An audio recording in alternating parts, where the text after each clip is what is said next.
یہ ایک چھوٹا سا میدان تھا جس کے کناروں پر کھجوروں کے درخت تھے۔ ہم بہت غور سے قصوہ کی حرکت کو دیکھ رہے تھے۔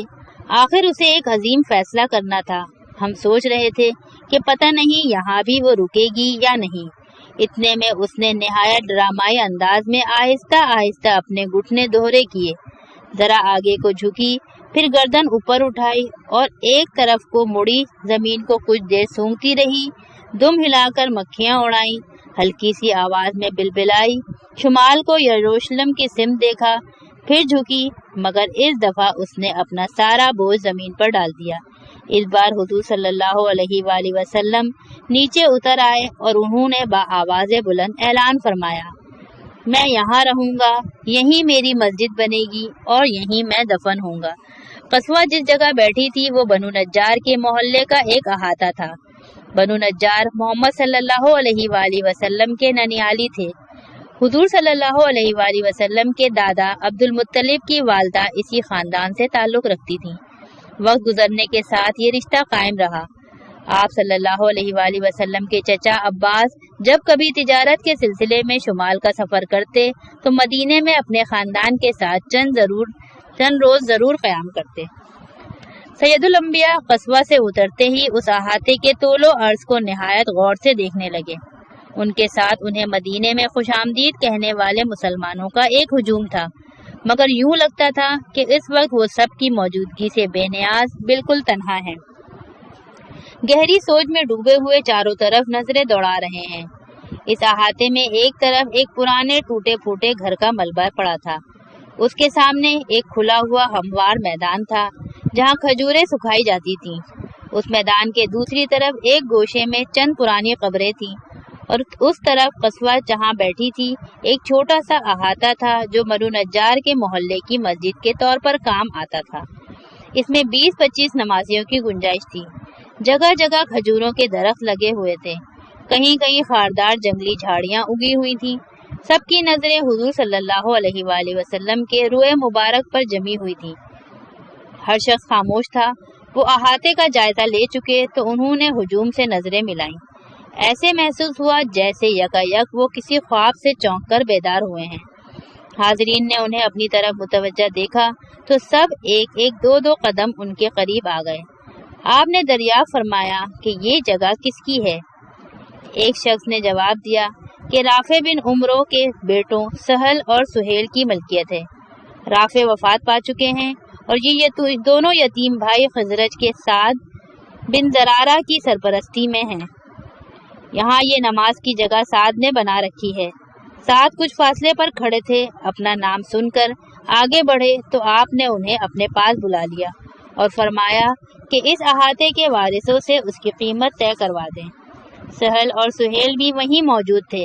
فوراً مجمع سے نکل کر رحمت عالم صلی اللہ علیہ وآلہ وسلم کے سامنے آ کھڑے ہوئے اور نہایت ادب سے کہا، اے اللہ کے رسول صلی اللہ علیہ وآلہ وسلم، یہ جگہ ہم آپ کی نظر کرتے ہیں، ہمیں کوئی معاوضہ نہیں چاہیے۔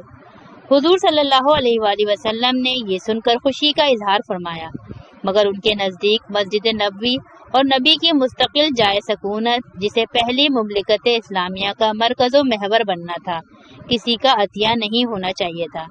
ہجرت وہ سنجیدہ اور تاریخ ساز واقعہ تھا کہ آپ نے ابو بکر کی بے حد مخلصانہ اور مؤدبانہ درخواست کے باوجود قصوہ کی قیمت ادا کرنے پر اصرار فرمایا تھا۔ چنانچہ سعد کی مدد سے احاطے کی قیمت طے کر کے چکا دی گئی۔ پہلی بیعت عقبہ کے بعد جب مصعب بن عمیر کو مدینے کے 9 مسلموں کو قرآن سکھانے کے لیے مدینے بھیجا گیا تھا تو سعد بن زرارہ رضی اللہ تعالی عنہ نے انہیں مہمان رکھا تھا۔ سعد رضی اللہ تعالی عنہ اس بیعت سے 1 سال قبل مکے میں مشرف با اسلام ہوئے تھے۔ اس وقت مدینے کے صرف 6 لوگ اسلام لائے تھے جو سب خزرج کے تھے۔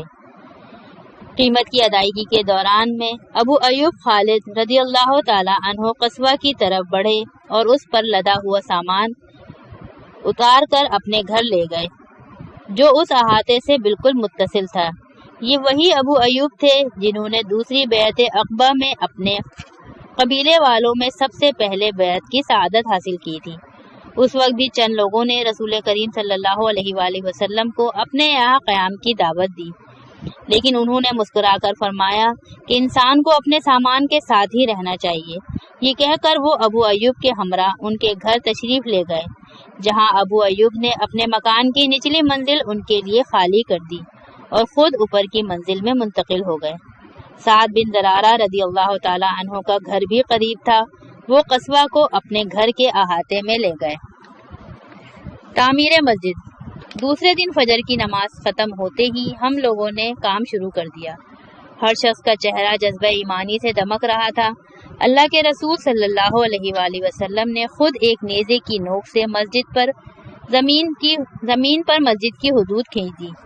کھجوروں کے درخت قدرتی طور پر نہایت مناسب فاصلوں پر لگے ہوئے تھے۔ معلوم ہوتا تھا اللہ تعالیٰ نے انہیں اسی مقصد کے لیے اگایا تھا کہ وہ ہماری مسجد کے ستونوں کا کام دے سکیں، اور ظاہر ہے اللہ تعالیٰ ہی نے قصبہ کی مہبری فرمائی تھی، جس کے نتیجے میں اس جگہ کا انتخاب ہوا تھا۔ حضور صلی اللہ علیہ وآلہ وسلم نے اپنے دست مبارک سے حدود مسجد کا تعین فرمایا تو یوں لگا جیسے مسجد ہمارے ذہنوں میں تعمیر ہو گئی۔ اب صرف یہ کام باقی تھا کہ جو مسجد ہمارے ذہنوں میں بن گئی تھی اسے زمین پر منتقل کر دیں۔ ہم لوگ دیوانہ وار کام میں جٹ گئے۔ ہر شخص کام میں ایک دوسرے پر سبقت لے جانے کی کوشش کرتا دکھائی دیتا تھا۔ ہماری خوشی کی کوئی انتہا نہ تھی۔ ہم نے اینٹیں بنائیں، پتھر ڈھوئے، لکڑی چیری، گارا ملایا، جھاڑ جھنکار کاٹے، زمین کو ہموار کیا، بنیادیں کھودیں، سیڑھیاں بنائیں، ان پر چڑھ چڑھ کر اینٹ گارا اوپر پہنچایا، رسے باندھے، ٹھوک پیٹ کی، اور سب کچھ اس خوش دلی کے ساتھ کہ ہمیں لگتا تھا ہم کام نہیں کر رہے، رقص کر رہے ہیں۔ اسی موقع پر عبداللہ بن رواحہ رضی اللہ تعالی عنہ نے 2 شعر کہے جنہیں ہم نے اپنے کام کا ترانہ بنا لیا۔ خود نبی صلی اللہ علیہ وآلہ وسلم بھی ہمارے ساتھ صدا بلند کر رہے تھے۔ وہ شعر کچھ یوں تھے: نیکی وہی جو روز قیامت کو ہو شمار، تو سب کا مددگار مہاجر ہو کے انصار، ہے زندگی تو اصل میں عقبہ کی زندگی، انصار و مہاجر تیری رحمت کے طلبگار۔ سرور دو جہاں صلی اللہ علیہ وآلہ وسلم اس کام میں ہمارے ساتھ برابر شریک رہے۔ خود اینٹیں اٹھا اٹھا کر لاتے اور سیڑھیوں پر چڑھ چڑھ کر پتھر، اینٹیں، گارا، مسالہ اوپر پہنچاتے۔ وہ جو بھی کام کرتے، مدینے کے چھوٹے چھوٹے بچے ان کی مدد کے لیے ان کے ساتھ ساتھ ہو لیتے۔ ظاہر ہے بچوں کا یہ کام نہیں تھا۔ کام میں مدد ہونے کی بجائے کام بگڑ جاتا تھا، مگر حضور صلی اللہ علیہ وآلہ وسلم ان کی دل شکنی نہیں فرماتے تھے۔ انہیں بچوں سے اتنا پیار تھا کہ ایک ایک کام کئی بار کر لیتے، مگر انہیں منع نہیں کرتے تھے۔ میں نے ان کے کام میں خلل پڑتے دیکھا تو میں اپنا کام چھوڑ کر گیا اور بچوں کو منع کرنے کی کوشش کی، تو حضور صلی اللہ علیہ وآلہ وسلم نے الٹا انہیں میرے سر موڑ دیا۔ فرمانے لگے: بچوں دیکھو، بلال بیچارہ اکیلا کام کر رہا ہے، اس کے ساتھ کوئی نہیں، ذرا اس کی مدد کر دو۔ یہ سننا تھا کہ سارے بچے میرے گرد ہو گئے اور مجھے ان سے پیچھا چھڑانے کے لیے ایک درخت پر چڑھنے لگا۔ حضور صلی اللہ علیہ وسلم اپنا پسینہ بھی پوچھتے جاتے تھے اور میری حالت پر تبسم بھی فرماتے جاتے تھے۔ ایک دفعہ انہوں نے ایک چھوٹے سے بچے کو گود میں اٹھا لیا جو ابھی ٹھیک طرح سے چل بھی نہیں سکتا تھا۔ اس کے ہاتھ میں ایک چھوٹا سا پتھر تھا اور اپنے کندھوں سے اونچا کر کے اسے کہا کہ یہ پتھر دیوار میں لگا دو۔ بچے نے پتھر لگا دیا تو حضور صلی اللہ علیہ وآلہ وسلم نے فرمایا: شاباش، اب تم اپنے سارے دوستوں کو بتانا کہ یہ مسجد میں نے بنائی ہے۔ یہ کہہ کر انہوں نے اسے زمین پر کھڑا کر دیا اور وہ ڈگمگاتا ہوا اپنی ماں کے پاس چلا گیا۔ اس کے سارے چہرے پر ایک کان سے دوسرے کان تک مسکراہٹ پھیلی ہوئی تھی۔ خوشی سے اس کا چہرہ تمتما رہا تھا۔ مجھے وہ خوش نصیب بچہ اکثر یاد آتا ہے۔ ہنستا ہوا معصوم چہرہ، دائیں گال پر گارے کی لکیر بنی ہوئی، پتہ نہیں وہ کون تھا، کس قبیلے کا، کس خاندان کا تھا، بڑا ہو کر کیا بنا، آج کل کس حال میں ہوگا۔ سب نبی اکرم صلی اللہ علیہ وآلہ وسلم کو آرام کرنے کے لیے کہتے تھے، مگر وہ کسی کی نہیں سنتے تھے۔ کہتے تھے مجھے بھی ثواب کی اتنی ہی ضرورت ہے جتنی آپ سب کو۔ حمزہ رضی اللہ تعالی عنہ نے بطور خاص ان سے پل بھر آرام کی درخواست کی تو اینٹیں اٹھاتے اٹھاتے انہوں نے اپنی عباس زور سے جھٹکی کہ اس پر پڑی ہوئی ریت اڑ کر حمزہ کے چہرے پر جا پڑی اور وہ دامن سے اپنا چہرہ صاف کرتے ہوئے واپس آ گئے۔ اس کے بعد انہوں نے انہیں کبھی بھی کام سے نہیں روکا، لیکن کام کرتے وقت ان کی نظریں ہمیشہ انہی کی طرف رہتی تھیں، ان کی کیا ہم سب کی۔ وہ ہمیشہ سکھاتے تھے کہ کام ایک طرح کی عبادت ہے، اللہ تعالیٰ کام کرنے والے ہاتھوں سے پیار کرتا ہے۔ ان کی ساری تعلیم یوں ہی چلتے جاتے باتوں باتوں میں ہوتی تھی اور اسی لیے زندگی سے بے حد قریب تھی۔ کسی جانور پر زیادہ بوجھ لدا دیکھتے تو پیشانی پر شکن آ جاتی، فوراً ناراضگی کا اظہار فرماتے۔ جانوروں پر ظلم ان کی برداشت سے باہر تھا۔ آخر ایک دن آیا کہ ہماری مسجد تعمیر ہو گئی، کچھ حصے پر کھجور کے تنوں کے شہیتروں پر کھجور کی شاخوں کی چھت پڑی ہوئی، چھت کا وزن کھجوروں کے تنوں پر تھا جو ستونوں کا کام دے رہا ہے۔ زیادہ حصہ کھلا رہا ایک بڑے صحن کی شکل میں۔ شمالی دیوار میں جائے امامت کے سامنے دونوں طرف پتھر چن دیے گئے تھے۔ یہ یروشلم کا رخ تھا، ہمارا قبلہ اول۔ اگلے سال رجب شعبان کے دن تھے۔ رسالت مآب صلی اللہ علیہ وآلہ وسلم مدینے کے نواح میں انصار کے قبیلے بنو سلمہ کی مسجد میں ظہر کی نماز پڑھا رہے تھے۔ 2 رکعتیں ہو چکی تھیں کہ ایک وحی نازل ہوئی جس کی تعمیل میں حضرت صلی اللہ علیہ وسلم نے حالت نماز میں ہی بیت اللہ کی سمت رخ کر لیا اور ان کے ساتھ ہی سب مقتدیوں نے باقی 2 رکعتیں بیت اللہ کی سمت ادا فرمائی۔ اسی دن مسجد نبوی میں بھی عصر سے پہلے قبلے کا رخ بدل دیا گیا۔ مواخات: مسجد کی تعمیر مکمل ہوتے ہی ہم سب کو مہاجرین کی آبادکاری کی فکر لاحق ہو گئی۔ ہجرت کرنے والوں کی تعداد 1000 کے قریب تھی۔ یہ کوئی بہت بڑی تعداد نہیں تھی، لیکن مدینہ خود ایک چھوٹا سا شہر تھا۔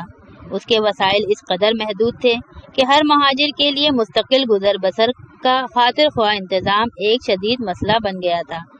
مہاجرین میں بہت تھوڑے تھے جو اللہ کے کرم سے خود کفیل تھے۔ بیشتر ایسے تھے جو مکے سے لٹے پٹے بے سر و سامان محض تن کے کپڑوں کے ساتھ دعوت ہجرت پر لبیک کہتے ہوئے اپنا گھر بار، کاروبار، مال متاع چھوڑ چھاڑ اللہ تبارک و تعالیٰ کے بھروسے پر مدینے آ پہنچے تھے۔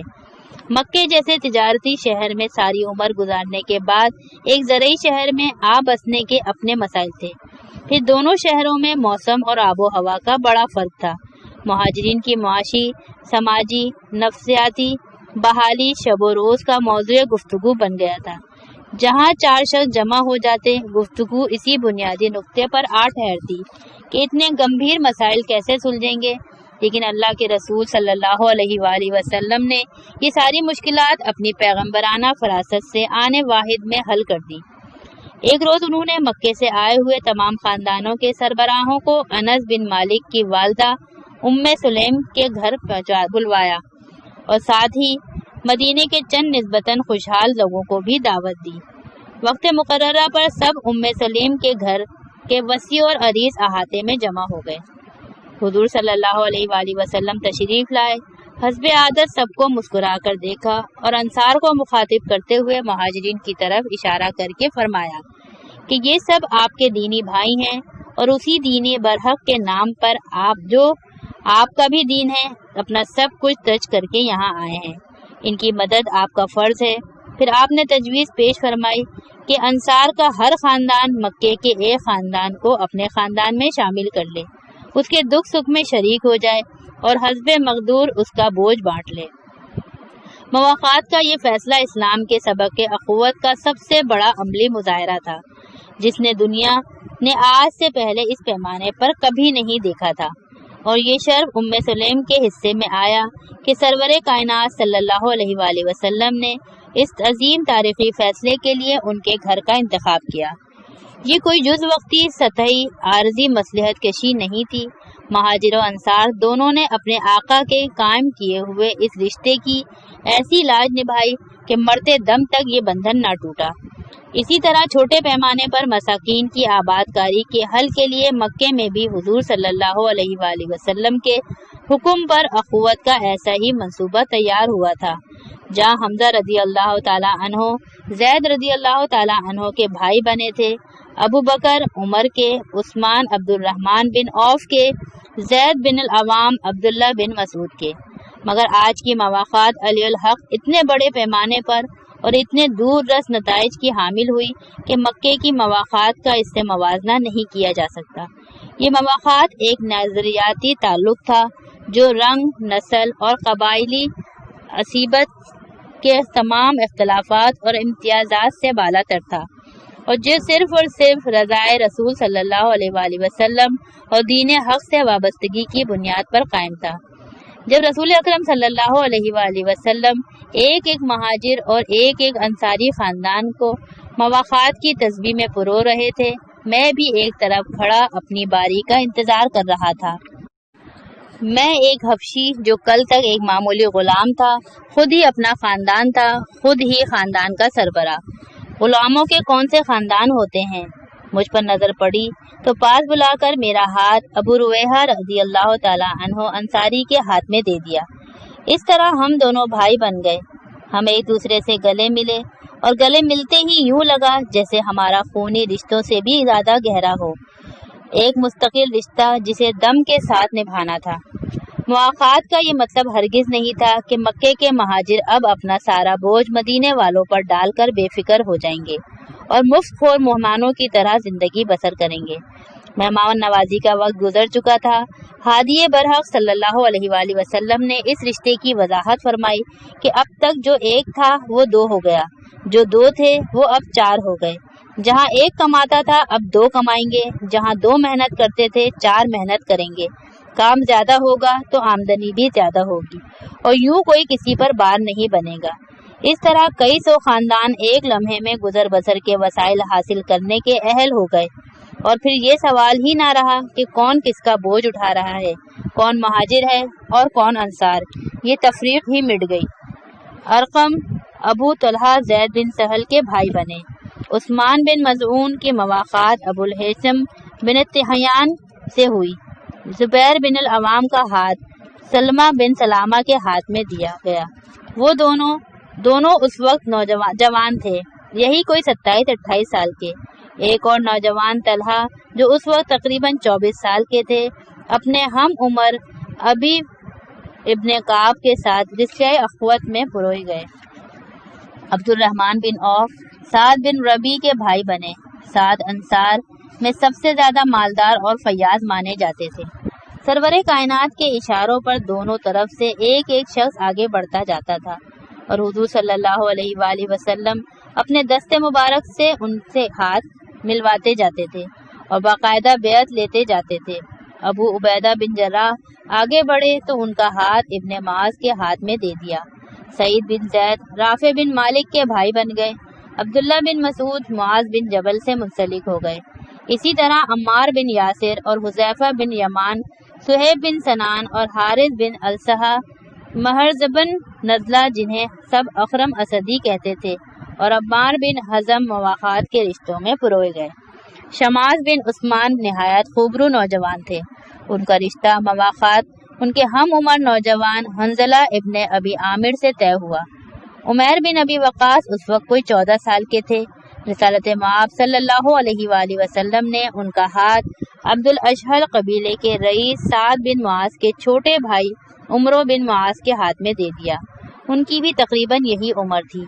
یہ عمیر بن ابی وقاص وہی نوجوان تھے جن کو صغر سنی کی وجہ سے غزوہ بدر میں شرکت کی اجازت نہیں ملی تھی، لیکن ان کی گریہ وزاری دیکھ کر حضور صلی اللہ علیہ وآلہ وسلم نے نہ صرف انہیں اجازت مرحمت فرمائی بلکہ اپنے دست مبارک سے انہیں تلوار باندھی۔